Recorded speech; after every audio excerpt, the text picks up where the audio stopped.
Hello बच्चों, कुकनी tutorials में आपका स्वागत है। चलो हम देखने वाले 10th मैथ्स 1 का फाइनेंशियल प्लानिंग एक्सरसाइज यानी प्रैक्टिस सेट 4.1 उसमें से उसका सेकंड लेक्चर देख रहे हैं क्योंकि उसका पहला लेक्चर ऑलरेडी मैंने डाला है। क्वेश्चन 1 to 4 सॉल्व किए, उसमें यहाँ पे आप जाके देख सकते हो। आज हम लेने वाले 5 and 6 7 का मैं एक्सप्लेन करके दूंगा जो आप घर पे करोगे। ओके, तो फिफ्थ क्वेश्चन क्या है? टोटल वैल्यू रिमोट कंट्रोल की जो दी है उन्होंने 1770, उसके ऊपर जीएसटी लगा 18%, तो हमें निकालनी टैक्सेबल वैल्यू सी जीएसटी यानी जीएसटी अमाउंट। ओके, तो कितनी है वो देखना है, हमें निकालना है। हमें taxable value C GST GST कितनी लगी वो देखना है हमें। तो उसके हिसाब से देखो, पहले तो दिए उन्होंने टोटल अमाउंट, हमें पता नहीं कितनी है टैक्सेबल, टोटल अमाउंट दिए, टैक्सेबल वैल्यू पता नहीं। तो हम क्या कर सकते हैं, गिवन लिखो, पहले गिवन क्या है हमारा वो लिखो, फिर बाद में हम कर सकते हैं कैसे। टोटल प्राइस कितनी दी है? ₹1770, उसके ऊपर जीएसटी कितना यहाँ लगा है? 18%। तो हमें टोटल ये तो फॉर्मूला पता है कौन सा, taxable value plus GST amount is equal to total price. तो हम ऐसा फॉर्मूला बना सकते हैं, लिख सकते हैं। तो टैक्सेबल वैल्यू पता नहीं तो इसका मतलब हम x मानेंगे, फिर वैसे आप ऊपर भी लिख सकते हो taxable, consider x with the taxable value of the remote control का, ऐसे भी कर सकते हैं। और जीएसटी अमाउंट क्या होगी? x पता नहीं ना, x के ऊपर जीएसटी अमाउंट लगती है, तो हम क्या करेंगे, कितने लगे? 18%, तो 18 डिवाइड 100 इंटू x के ऊपर 18% लगी, ये ध्यान में रखो। टोटल प्राइस दी है उन्होंने 1770, करेक्ट। तो अभी देखो यहाँ पे हम क्रॉस मल्टीप्लिकेशन कर सकते हैं, कैलकुलेशन करके हम सॉल्व कर सकते हैं। कैसे करेंगे हम? तो यहाँ पे देखो 100 से मल्टीप्लाई करेंगे तो 100x प्लस 18x अपॉन 100 होगा 1770।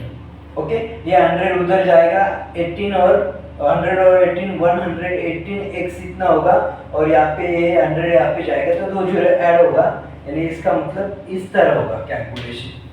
ओके, आप भी कर सकते हो। x is equal to 1707 divide 118, तो इस तरह हम कैलकुलेशन कर सकते हैं। ओके, तो कैलकुलेशन आप भी उधर कर सकते हो, मैं भी इधर कर रहा हूँ, डायरेक्ट टाइम बचाने के लिए थोड़ा फास्ट कर रहा हूँ। तो ये अगर कैलकुलेशन करेंगे, आप भी करके देखो, तो 1500 रुपये आएंगे। ओके, x की वैल्यू 1500 यानी 1500 आएगी। तो इसका मतलब टैक्सेबल वैल्यू कितनी हुई हमारी? 1500 आ गई क्या बच्चों आपकी? ध्यान से देखो, आप करके देखो एक बार कैलकुलेशन, आपको फायदा होगा। तो हमारा टैक्सेबल वैल्यू निकालनी थी और आई 1500, अभी उसके ऊपर सीजे, अभी देखो टैक्सेबल वैल्यू 1500 है, तो जीएसटी कितनी होगी बच्चों? तो टोटल अमाउंट क्या है? 1717 माइनस 1500 किया तो कितना बचेगा? 270। तो जीएसटी कितनी लगी उसके ऊपर? 270। अभी आपको पता सीजीएसटी और जीएसटी उसके हाफ होती है, तो जीएसटी के यानी ट्वाइस होती है, जीएसटी के हाफ होती है और जीएसटी उसके ट्वाइस होती है। तो C GST is equal to H GST is equal to 1/2 of जीएसटी। तो 1/2 ऑफ जीएसटी की वैल्यू है 270, इसका मतलब कितना है? 135। सी जीएसटी होगी 135 और ये जीएसटी होगी 135। तो इस तरह एक क्वेश्चन का हम आंसर लिख सकते हैं। तो बहुत ही आसान है, इसके सॉल्व करने की थोड़ी, और एक तो फॉर्मेट अलग भी है, हम इसके अलावा और एक मेथड से भी सॉल्व कर सकते हैं, पर कोई फर्क नहीं, हमें खाली आंसर करेक्ट होना चाहिए, उसके हिसाब से हम कर सकते हैं। ये आसान है, वो दूसरा भी आसान है, आपके हिसाब से, आपको जैसे अंडरस्टैंडिंग हुई उसके हिसाब से आप सॉल्व कर सकते हो। ओके बच्चों, फिफ्थ वाला ऐसे सॉल्व किया, चाहिए तो आप स्क्रीनशॉट ले सकते हो, साइड में हो जाता हूँ मैं। ओके, नेक्स्ट देखो 6 क्वेश्चन, कौन सा है? बड़ा सा, बहुत बड़ा प्रॉब्लम दिख रहा है, पहले प्रॉब्लम उतना बड़ा नहीं, बहुत ही आसान है। प्रॉब्लम जितना बड़ा उतना आसान होता है, इतना ध्यान में रखो आप। देखो टिप टॉप इलेक्ट्रॉनिक्स जो है उन्होंने एसी 1.5 टन का सप्लाई किया है कंपनी, उसकी जो कॉस्ट है वो 51,200 है और उसके ऊपर CGST लगा है 14%, और हमें दिए गए वैल्यू निकालनी है हमें। ओके, तो उसमें पहले तो प्राइस, टोटल प्राइस जो होगी वो क्या है, टोटल प्राइस रुपीज 51,200 है। ओके, उसके ऊपर CGST कितना लगा है 14%। तो फर्स्ट निकालना है, क्या निकालना है, रेट ऑफ या GST। तो बच्चों जितना CGST होता है उतना SGST होता है और अपने अपने को पता है, तो उसके हिसाब से हम क्या बोल सकते हैं, GST is equal to CGST। तो CGST कितनी कितना है 40%, तो इसका मतलब SGST भी 14% हुआ। चलो सेकंड वाला सॉल्व कर सकते हैं, क्या निकालना है हमें, GST कितना होता है, ट्वाइस ऑफ CGST, डबल होता है CGST से, ट्वाइस इंटू 14% यानी 28%, ऐसे भी निकाल सकते हो, या GST CGST प्लस GST ऐसा भी करके निकाल सकते हो, 14 प्लस 14 दैट इज 28, उस तरह भी हम निकाल सकते हैं। चलो थर्ड क्वेश्चन, थर्ड कंसेप्ट दिया उन्होंने टैक्सेबल वैल्यू।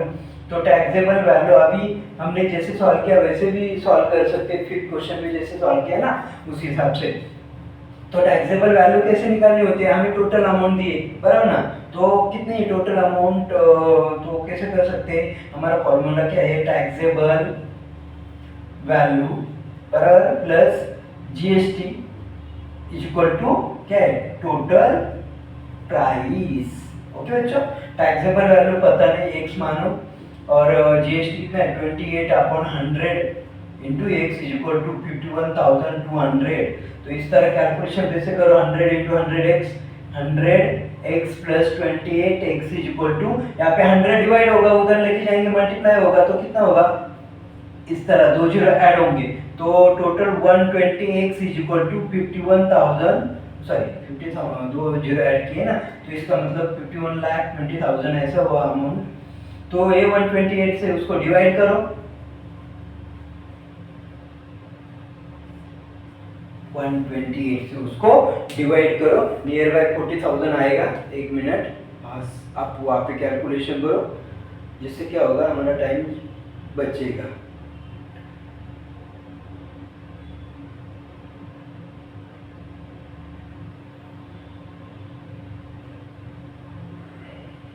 ओके बच्चों, आ गया क्या, 40,000 आना चाहिए, 40,000। ओके बच्चों, तो ये कौन सी वैल्यू हुई, टैक्सेबल वैल्यू, कौन सी हुई, टैक्स, टीवी नहीं, हाँ मैं तो मिसअंडरस्टैंड मत करो, टीवी यानी टैक्सेबल वैल्यू कितनी आई 40,000। तो हमारा फोर्थ कंसेप्ट भी पूरा हुआ। अभी अमाउंट ऑफ CGST हमें पता है, GST कितना लगा उसके ऊपर GST निकालना पड़ेगा ना हमें, ये क्या है टैक्सेबल वैल्यू। तो हम क्या कर सकते हैं, फिफ्थ निकालना है CGST, तो CGST कितना दिया 40,000। ओके, सॉरी CGST 14% है और टैक्सेबल वैल्यू 40,000 है, तो 40,000 को क्या करो 14% से मल्टीप्लाई करो, यानी 14/100। तो इसके हिसाब से देखो ये जाएगा, तो 14 4 5,600 बहुत ही ज़्यादा वैल्यू है ना, बराबर ना। तो वैसे भी हम कर सकते हैं ना, 40,000 पे 28% यानी नियर बाय 12,000 के आसपास हो सकता है। और CGST अगर 5,600 होगा तो ये GST भी कितना होगा, उतना ही होगा, है ना बच्चों। ये GST is equal to CGST, तो CGST कितना है 5,600, तो ये GST भी कितना होगा 5,600। देखो बच्चों कितना आसान है, ये देखो GST की डायरेक्ट CGST निकाला, उसके डबल के 28% टैक्सेबल वैल्यू बहुत आसान तरीके से निकाल सकते हैं, उसके हिसाब से निकाला, उसके GST के हाफ अमाउंट GST CGST करके हम लिख दिया, होगा नहीं। इतना बड़ा प्रॉब्लम देख के डर लगता है, पर लेकिन सॉल्व करने के बाद कॉन्फिडेंस बढ़ता है, बहुत आता निकाल के नहीं डर रहे हम, बराबर ना, सही ना। तो उसके हिसाब से हम कर सकते हैं। ओके बच्चों, चाहिए तो स्क्रीनशॉट निकाल सकते हो, या आप स्टॉप करके पॉज करके भी आप एक खुद सॉल्व कर सकते हो। ओके बच्चों, 6 प्रॉब्लम, जैसे 6 प्रॉब्लम हुआ, हमारा 7th प्रॉब्लम कौन सा है 1.4 में, एक प्रसाद ने क्या किया, वॉशिंग मशीन परचेस किया जिसके अमाउंट 40,000 थी, पर लेकिन उसको कंपनी ने क्या किया 5% डिस्काउंट दिया। बराबर ना, सही बोल रहा हूँ मैं। उसके ऊपर 28% जीएसटी लगी, तो उसके हिसाब से वो सॉल्व करना था।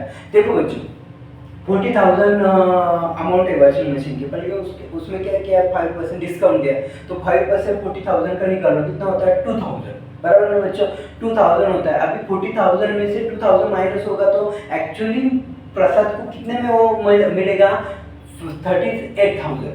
कितने में मिलेगा वो, 38,000। अभी ये 38,000 कौन सी अमाउंट हुई, टैक्सेबल अमाउंट, ध्यान में रखो ये, ध्यान में रखो, टैक्सेबल वैल्यू 38,000 होगी। अभी उसके ऊपर 28% जीएसटी लगता है। आपको पता है जीएसटी कैसे निकालते हैं, 38,000 इंटू 28, अपन 100 निकालो, जो भी अमाउंट होगी वो होगी जीएसटी, और उसमें से क्या करना है, तो उसमें सी जीएसटी, ये जीएसटी अमाउंट निकालनी है, टैक्सेबल वैल्यू निकाला, बराबर ना।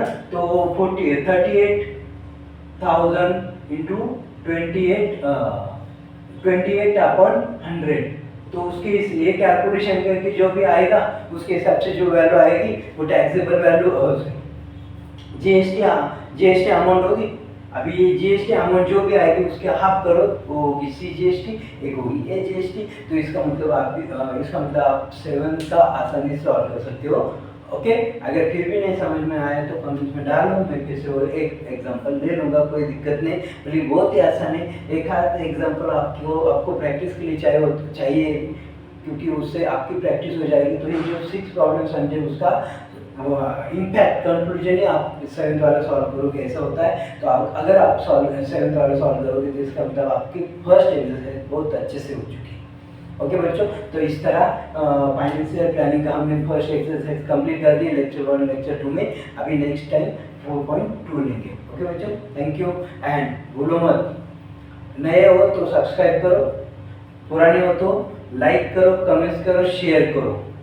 ओके, बेल आइकॉन क्या करो, पता है ना आपको, समझ लो। आप बहुत होशियार बच्चे हो तो आपको बोलने की जरूरत नहीं पड़ेगी, लेकिन सब्सक्राइब करके चैनल को लाइक शेयर कमेंट करके हमारा हौसला बढ़ाते रहो। इस तरह हम नए कुछ कंसेप्ट आपके लिए लेके आएंगे। ओके बच्चों, थैंक यू।